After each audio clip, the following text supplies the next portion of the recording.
तो जो लोग मंदिरों की घंटी बजाएंगे वो मंदिर तक ही रह जाएंगे, और जो संविधान को पढ़ेगा वो यूनिवर्सिटी में जाएगा, पार्लियामेंट में जाएगा, संसद भवन जाएगा, आईएएस बनेगा, आईपीएस बनेगा। हिंदू कहाँ से खतरे में है? हमारे अच्छे फ्रेंड है, हम उनके घर में रहते हैं, करते हैं, जाके अच्छे खाते पीते आराम से रहते हैं। ये हिंदू मुसलमान को लड़ाना चाहते हैं, झगड़ा फैलाना चाहते हैं। हिंदू खतरे में नहीं है सर, संविधान खतरे में है।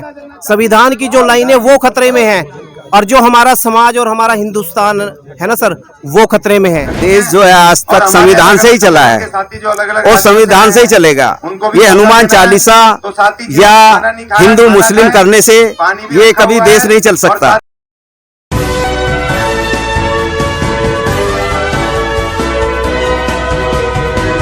पल न्यूज़ से मैं हूं आपके साथ नदीम अकरम। इस वक्त जंतर मंतर पर मैं मौजूद हूं।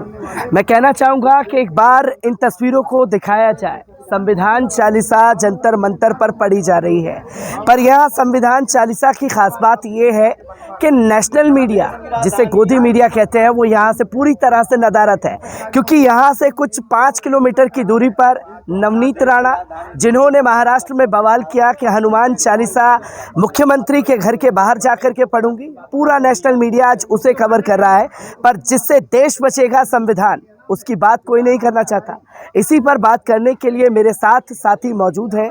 आप लोग कहाँ से आए हैं और संविधान चालीसा हनुमान चालीसा पर कैसे भारी पड़ेगा? हम जीरपुर से आए हैं जी, चंडीगढ़ से। हम तो बस एक ही बोलते हैं, संविधान बचाना है हमने। ये जो संविधान के पीछे लगे हुए हैं, हम संविधान बचाने की कोशिश करेंगे। हमारा नारा है सिर्फ एक संविधान बचाना है हमने गरीबों का। क्योंकि संविधान बचाने के लिए आज आप यहाँ जंतर मंतर पर मौजूद हैं। लगातार संविधान को चुनौती दी जा रही है, क्योंकि कई ऐसे इंसिडेंट बीते एक हफ्ते के अंदर देखने को मिले जिससे संविधान को सीधे चुनौती मिली है। अगर बात की जाए जो राष्ट्रीय धरोहर है, कुतुब मीनार के बाहर जाकर के कुछ लोग हनुमान चालीसा पढ़ते हैं, पूरे दिन कवरेज चलता है कि ये कुतुब मीनार अब मस्जिद से मंदिर में तब्दील कर दिया जाएगा। कैसे देखते हैं और कैसे उन लोगों को रोक पाएंगे जो लगातार संविधान को चुनौती दे रहे हैं? देखो जी, सबसे पहले मैं अपना नाम बताना चाहूँगा। मेरा नाम प्रदीप कुमार सूद है। मैं चंडीगढ़, जीरकपुर, मोहाली, पंजाब से आया हूँ। और हम चंडीगढ़ के अंदर, मोहाली, पंजाब के अंदर जो है संविधान बचाओ आंदोलन एक संस्था भारत लेवल पर, राष्ट्रीय लेवल पर चला रहे हैं। और मैं राष्ट्रीय अध्यक्ष हूँ, और हमारे साथी जो हैं, हमारे सेक्रेटरी साहब हैं, राष्ट्रीय सेक्रेटरी साहब हैं, हमारे राष्ट्रीय सचिव, और ये हमारे सीनियर वाइस प्रेसिडेंट हमारे प्रेम जी हैं। हमारी पूरी टीम आई है, जिला अध्यक्ष भी आए हैं, हमारी मैडम ओमलता जी, उपाध्यक्ष साहब हमारे बिल्लू जी आए हैं। बहुत हमारे जितने भी टीम है, पूरी संविधान बचाओ आंदोलन की पूरी टीम यहाँ पर पहुंची है। और जो हमारे अशोक ज्ञानी जी हैं, वो एक बहुत अच्छा कार्य कर रहे हैं संविधान के लिए, बचाने के लिए। और हम भी वहाँ पर भारत के अंदर संविधान से रिलेटेड कई संस्थाएं हैं जो कि अब निकल पड़ी है और पहले से ही निकली पड़ी हैं। ऐसा नहीं है कि दिल्ली के अंदर ही लड़ाइयाँ लड़ी जा रही हैं, पूरे भारत के अंदर लड़ाई लड़ी जा रही है। क्योंकि मैं उस वैज्ञानिक का नाम भूल गया हूँ जो आउट ऑफ कंट्री अंग्रेज था, तो उन्होंने बोला था कि भारत की अगर सबसे बड़ी लाचारी भूखमरी या किसी भी प्रकार से गरीबी, तो अगर सबसे बड़ी अगर चीज़ है तो वो धर्म है।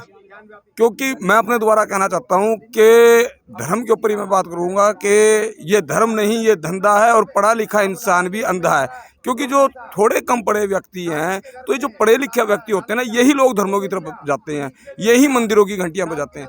तो जो लोग मंदिरों की घंटी बजाएंगे वो मंदिर तक ही रह जाएंगे, और जो संविधान को पढ़ेगा वो यूनिवर्सिटी में जाएगा, पार्लियामेंट में जाएगा, संसद भवन जाएगा, आईएएस बनेगा, आईपीएस बनेगा। तो समाज को और ज़रूरत है, आज हर एक समाज को, हर एक वर्ग को संविधान से जुड़ने की जरूरत है। संविधान की जो रूपरेखा बना के अम्बेडकर साहब ने प्रस्तुत की है, ना कि केवल एक जाति विशेष के लिए या कि किसी धर्म विशेष के लिए नहीं बनाई, हर एक आदमी के लिए इक्वल बनाया है उन्होंने। जो प्रावधान लागू करे हैं, चाहे उसमें आप लगा लो, जिस टाइम हिंदू कोड बिल का सिस्टम बना तो उस टाइम अम्बेडकर साहब निकले, तो उस टाइम देखो किन्होंने विरोध किया हिंदू कोड बिल का। आप जान सकते हो कि किन्होंने विरोध किया, यही हिंदुत्व वालों ने करा ना विरोध। और जिसमें कि नारी को आज़ादी, वोट की आज़ादी, काम करने की आज़ादी, बराबर रहने की आज़ादी, हर एक चीज़ की आज़ादी अम्बेडकर साहब ने दी है। क्यों हिंदू राष्ट्र क्यों बनेगा? अम्बेडकर राष्ट्र नहीं बन सकता ये, जिसने कानून बनाया, हर एक को अधिकार दिवाया। हिंदू राष्ट्र एक तो एक मतलब धर्म विशेष हो गया ना हिंदू राष्ट्र। क्यों? एक तरफ हम कहते हैं कि जितने भी राजनीतिक लोग हैं बैठते हैं जिस टाइम टीवी चैनलों पर, जब एंकर उनसे सवाल करते हैं अखबार के मीडियम से, क्या बोलते हैं कि ये हिंदुस्तान, मैं तो कहता हूँ हिंदुस्तान तुम अव्वल में तो ना तो कोई गांव है और ना ही कोई शहर है और ना ही कोई कंट्री है। मैं बाबा साहब को फॉलो करता हूँ, मैं तो उनकी विचारधाराओं को फॉलो करता हूँ और उनको मानता हूँ, वही हमारा परमात्मा है। ठीक है जी, तो मैं ये कहना चाहूँगा कि हिंदू तो है ही नहीं है, हिंदुस्तान तो है ही नहीं है। मैं नहीं बोल रहा, ये सुप्रीम कोर्ट बोल रहा है। सुप्रीम कोर्ट ने खुद बोला कि ना कोई हिंदू राष्ट्र बन सकता, ना हिंदू राष्ट्र है, ना ही कोई हिंदू धर्म है। ना जाने क्यों ये फारसी का शब्द है, आप समझ सकते हो कि हिंदू किसको कहा जाता था और क्यों कहा जाता था। ये भारत देश हमारा जो है सिंधु घाटी की सभ्यता, हड़प्पा की सभ्यता का देश है, उसकी विचारधाराओं को मानने के लिए सब लोगों को जो है उतारू होना चाहिए। युवा जो है संविधान की तरफ ना बढ़े, जैसे कि संविधान चालीसा आप लोग पढ़ने जा रहे हैं आज के दिन पर, लगातार ये बताया जा रहा है कुछ भारतीय जनता पार्टी के नेता, कुछ धर्म संसद चलाने वाले लोग आ जाते हैं जो देश भर में चला रहे हैं और ये कहते हैं हिंदू खतरे में है और किसी भी वक्त जंग होने वाली है देश के मुसलमानों से। किस तरीके से देखते हैं ऐसे में, जब पढ़ाई के बारे में बात की जाए तो कहते हैं हिंदू खतरे में है, तो कैसे संविधान बच पाएगा ऐसे में? सर मेरे को ये बताओ। सर बात ऐसा है कि ये जो बातें हैं, ये बेतुका बातें, हिंदू कहाँ से खतरे में है? हमारे अच्छे फ्रेंड है, हम उनके घर में रहते हैं, करते हैं, जाके अच्छे खाते पीते आराम से रहते हैं। तो मेरे को आप ये बताओ कि उसमें अपना हिंदू कैसे खतरे में हो सकता है? हिंदू खतरे कोई खतरे में नहीं है। मैं तो ये हैरान हूँ कि अपना ये संविधान खतरे में है, जो मानते हैं, क्योंकि हम देखते हैं कुछ अमेंडमेंट हो रही है। आज अपना ये हनुमान चालीसा की बातें चल रही हो, चलो अपनी आस्था है, हर को अधिकार है अपना उसको पूजने का, सब कुछ करने का, लेकिन ये किसने अधिकार दिया कि संविधान के साथ छेड़खानी करने का? मेरे को आप ये बताओ कि जो अपना 4th क्लास कर्मचारी हैं, 20-20 21 साल से, क्या उनकी किस्मत में झाड़ू लगाना ही लिखा है? ये सरासर गलत है। तो मैं तो सिर्फ इतना कहूंगा कि जो हमारे भगत सिंह, सुखदेव वगैरह शहीदियां प्राप्त करके वो क्या सोचते होंगे कि यार मैंने ऐसा देश इनको दिया था जो इसको देश को खेरू खेरू कर रहे हैं अपना, ये सरासर गलत है साथियों। अपना मैं तो ये कह रहा हूँ कि ये जो संविधान है इसका छेड़खानी ना की जाए, बल्कि इसको मजबूत करो कि इसको जो भी इसके छेड़खानी करेगा उसको सख्त से सख्त सजा दी जाएगी। संविधान ही देश में अधिकार देता है कि सभी धर्मों के लोगों को अपने हिसाब से जीने का अधिकार है, पर बीते कुछ दिनों से ये तस्वीर दिखाई गई कि संविधान जो है उसे हटा दिया जाए, हनुमान चालीसा की बात की जाए जो देश भर में आंदोलन चला हुआ है। कैसे देख रही है ऐसे में संविधान कैसे बचेगा जब धर्म हावी होता जा रहा है लोगों के दिमागों पर? बिल्कुल बचेगा, संविधान बचाओ आएगा और आ चुका है, बहुत लोग जागरूक हो चुके हैं। ये तो नहीं है कि जितने भी हमारे शेड्यूल कास्ट हैं उनके बच्चों को पढ़ाया ना जाए या लिखाया ना जाए। क्या है हनुमान चालीसा? क्या चीज है ये हनुमान चालीसा? हनुमान चालीसा का मतलब ये तो एक धर्म है उनका। ये हिंदू मुसलमान को लड़ाना चाहते हैं, झगड़ा फैलाना चाहते हैं। हमारे धर्म के खिलाफ जो भी छेड़छाड़ करेगा उसको हम बख्शेंगे नहीं, बिल्कुल नहीं बख्शेंगे। रोडों पे भी आएंगे, जाम लगाएंगे, भूख हड़ताल करेंगे और पूरे भारत के अंदर हम आंदोलन करेंगे कि हम अपना समाधान जो हमारा है उसको हम पूरा बरकरार रखेंगे। जो बाबा अम्बेडकर साहब ने महिलाओं को इतनी ताकत दी, कभी महिलाएं वोट नहीं डालती थी, कभी महिलाएं विधवा होने के बाद दूसरी शादी नहीं कर सकती थी, महिलाओं को पैर की जूती समझते थे लोग। आज की महिलाएं क्या है? हमारे बाबा अम्बेडकर ने हमें जीना सिखाया, हमें वोट डालना सिखाया, और जो मर्द कर सकते हैं महिला भी कर सकती हैं। आज पायलट महिला है, जज भी महिला हैं, डॉक्टर महिला हैं। वो किस वजह से हैं? बाबा अंबेडकर की वजह से। उन्होंने हमें ये अधिकार दिया। आज की सरकार क्या कर रही है? हाथरस में क्या कांड हुआ? शेड्यूल कास्ट के साथ क्या कांड हो रहे हैं? किस तरह से मेरे बाबा साहब की मूर्तियों को तोड़ा जा रहा है? किस तरह से महिलाओं के साथ अत्याचार हो रहा है? नाबालिगों के साथ बलात्कार हो रहे हैं? इस देश में क्या हाहाकार हो रहा है? कभी हिंदुओं को लड़ाते हैं, कभी मुसलमान को लड़ाते हैं। ये जो सरकार आई है ये ऐसे नहीं आई, ये बेईमान सरकार है, बेईमानी से आई है। एमबी मशीनों के द्वारा आई है, वोट किसी ने नहीं डाली, इन्होंने अपने आप अपने बटन दबाए हैं और मशीनों को भरा है वोटों के द्वारा। कोई वोट नहीं पाई किसी ने भी। ये गरीब मजदूरों की है। ये गरीबों को इन्होंने मार के रख दिया, बुलडोजर चला रहे हैं। आज जो बच्चों के पेपर हैं आज उनको घर से बेघर किया जा रहा है ताकि ये पढ़े ना, ताकि ये अनपढ़ रह जाएं। क्या है ये हिसाब किताब इस सरकार का, जो पेपरों के टाइम पर घर से बेघर किए जा रहे हैं? औरतें रोडों पे पड़ी हुई हैं। अगर बुलडोजर चलाना है तो पहले उनको मकान अलाउड करें, अच्छे अच्छे मकान पे उनको मकानों में बैठाया जाए। जैसे ये लोग अच्छी जिंदगी जीते हैं, इनके बच्चे इतने इतने बड़े, कोई विदेश में पढ़ रहा है, कोई बाहर पढ़ रहा है। हम गरीबों के बच्चों को एक स्कूल में भी नहीं पढ़ने दे रहे, जो झुग्गी झोंपड़ी में रहते हैं। क्यों नहीं रहते? आज महल बनाने वाले झुग्गी झोंपड़ी वाले ही हैं। मैं लगातार जो है ये देख रहा हूँ कि संविधान को इस सरकार द्वारा चुनौती दी जा रही है। आर्टिकल 14 कहता है कि सभी धर्म के लोगों को एक साथ रहने की इजाजत है, पर सीए एनआरसी पर क्या हुआ वो तस्वीरें देखी। 1991 में एक एक्ट बना दिया गया, जो धार्मिक स्थल है वो वैसे ही रहेंगे।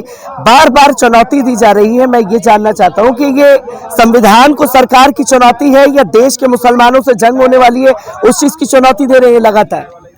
पहले तो सर मैं आपके चैनल का धन्यवाद करना चाहता हूं, और मैं बिल्लू वाल्मीकि मोहाली से आया हूं, मोहाली पंजाब से। और जो अपना ये संविधान चालीसा है हमारा, ये बहुत ही एक अच्छा हमारे जो अशोक अज्ञानी जी ने शुरू किया है, हमारे पूरे समाज ने शुरू किया है, हमारी पूरी टीम ने शुरू किया है। उसके साथ ही हमने एक संगठन और शुरू किया है, संविधान बचाओ आंदोलन भारत, जो हमने जीरकपुर से शुरू किया है। और ये जो हमारा संविधान बचाओ आंदोलन भारत है, ये पूरे देश में काम करेगा, गली गली में काम करेगा, हर गांव में, हर पिंडों में, हर शहरों में, हर सेक्टरों में काम करेगा। और दूसरी बात मैं बताना चाहता हूँ सर, मैं आपसे ही पूछना चाहता हूँ, आपकी मीडिया के द्वारा आपसे ही पूछना चाहता हूँ कि अगर संविधान को चेंज कर दिया जाए, बदल दिया जाए, उसके साथ छेड़छाड़ करी जाए, मुझसे बेटर आप जानते हो, आपका 24 घंटे का न्यूज का काम है कि वो सही है या गलत है। गलत रहेगा ना सर। तो हम भी इसी की जो हमारी जो लड़ाई है, संविधान के साथ छेड़छाड़ ना करी जाए। और आपने अभी थोड़ी देर पहले ये सवाल किया था कि हिंदू खतरे में है, तो मैं आपसे पूछना चाहता हूँ और उस सरकार से पूछना चाहता हूँ जो गूंगी बहरी सरकार बनी बैठी है हिंदुस्तान के अंदर, मैं उससे भी पूछना चाहता हूँ कि हिंदू कहाँ से खतरे में है? मोदी साहब हिंदू है, योगी वो भी हिंदू है, अमित शाह वो भी हिंदू है, ठीक है जी। मैं ये समझना चाहता हूँ कि जितने भी लीडर बीजेपी के अंदर बैठे हैं ना, वो सभी हिंदू है। तो जब इतने बड़े बड़े लीडर सर हिंदुस्तान के अंदर बैठे हैं, इतनी बड़ी पोस्टों पे बैठे हो, पूरा हिंदुस्तान वो चला रहे हैं, प्रधानमंत्री हैं मोदी साहब, तो मेरे को ये बताओ सर कि हिंदू कहाँ से खतरे में है? हिंदू खतरे में नहीं है सर, संविधान खतरे में है। संविधान की जो लाइन है वो खतरे में है, और जो हमारा समाज और हमारा हिंदुस्तान है ना सर, वो खतरे में है।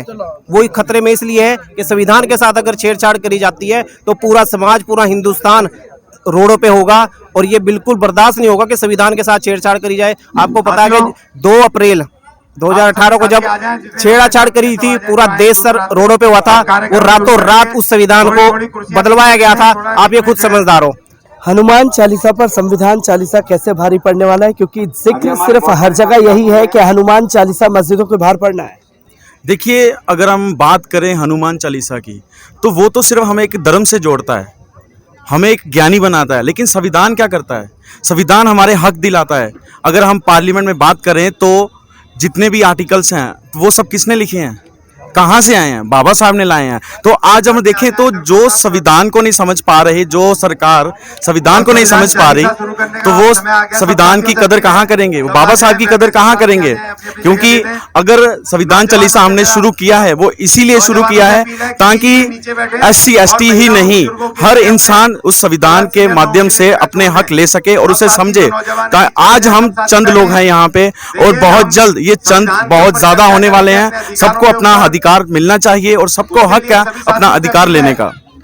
संविधान चालीसा की बात लगातार की जा रही है। हनुमान चालीसा के चलते देश को बांटने की कोशिश कर रहे हैं। मस्जिदों के आगे हनुमान चालीसा चले, कैसे संविधान के चलते देश बचाया जा सकता है? अपनी बात पे चर्चा भी करनी देश जो है आज तक संविधान से ही चला है और संविधान से ही चलेगा। ये हनुमान चालीसा या हिंदू मुस्लिम करने से ये कभी देश नहीं चल सकता, क्योंकि संविधान से हम लोगों को सभी को समानता का अधिकार मिलता है। अपने हक अधिकारों की बात अगर हम कहीं करते हैं तो वो संविधान के माध्यम से ही करते हैं। अगर संविधान नहीं होगा तो ये देश चल नहीं सकता किसी भी तरह। जिस तरह ये हनुमान चालीसा की बात करते हैं, हनुमान चालीसा से कोई ना तो देश का भला होना, ना देश चलने वाला है। हनुमान चालीसा से देश नहीं चलने वाला, संविधान से देश चलेगा। यहाँ जंतर मंतर पर तमाम लोग ये कहते हुए दिखाई दिए।